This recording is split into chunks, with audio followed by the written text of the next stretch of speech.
തിരുവനന്തപുരം നഗരസഭയുടെ കീഴിലുള്ള പട്ടികജാതി ക്ഷേമ ധനസഹായ പദ്ധതിയിൽ വൻ തട്ടിപ്പ്. വിവാഹ ധനസഹായം നൽകിയതിലും പാർപ്പിട ധനസഹായത്തിലുമാണ് വലിയ തട്ടിപ്പ്. ജനം ബ്രേക്കിംഗ്.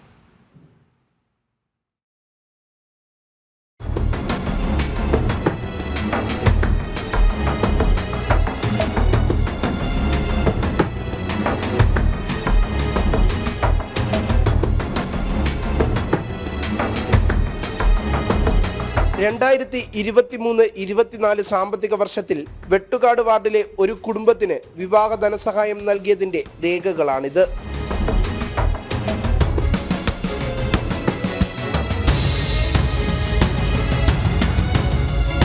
$2 ലക്ഷം രൂപയാണ് പിന്നോക്കം നിൽക്കുന്ന പട്ടികജാതി വിഭാഗത്തിൽപ്പെടുന്ന പെൺകുട്ടികൾക്കായുള്ള വിവാഹത്തിനുള്ള ധനസഹായം. ധനസഹായം ലഭിച്ച കുടുംബം കല്യാണം നടത്തിയതാകട്ടെ തിരുവനന്തപുരത്തെ പ്രമുഖ ഓഡിറ്റോറിയത്തിൽ വച്ച്.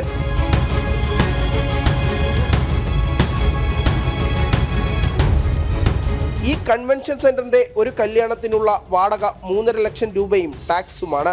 പാവപ്പെട്ട പിന്നോക്കക്കാരന് ലഭിക്കേണ്ട പണമാണ് ഇത്തരത്തിൽ ഉദ്യോഗസ്ഥ രാഷ്ട്രീയ മാഫിയ സംഘങ്ങളുടെ ഇടപെടലിലൂടെ അനർഹരുടെ കൈകളിലെത്തുന്നത്.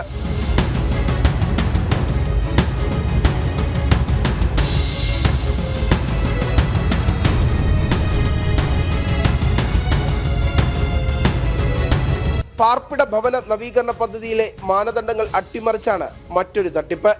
സർക്കാർ ഉദ്യോഗസ്ഥരുള്ള കുടുംബങ്ങളിൽപ്പെട്ടവർക്കും സർവീസ് പെൻഷൻ കൈപ്പറ്റുന്നവർക്കും വീടിന്റെ വിസ്തീർണം 60 ചതുരശ്ര മീറ്ററിന് മുകളിലുള്ളവർക്കും ഈ പദ്ധതി പ്രകാരം തുക അനുവദിക്കാൻ പാടില്ല.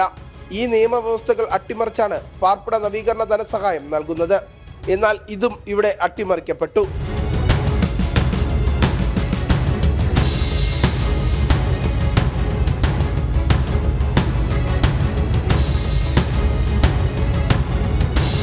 ഇങ്ങനെ അനർഹരായ നിരവധി പേർ ധനസഹായം കൈപ്പറ്റിയിരിക്കുന്നുവെന്ന് രേഖകളിൽ നിന്ന് വ്യക്തമാകുന്നുണ്ട്.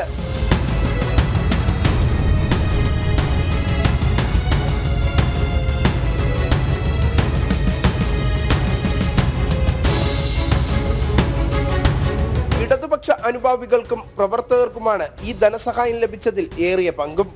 വി വിനീഷ്, ജനം, തിരുവനന്തപുരം.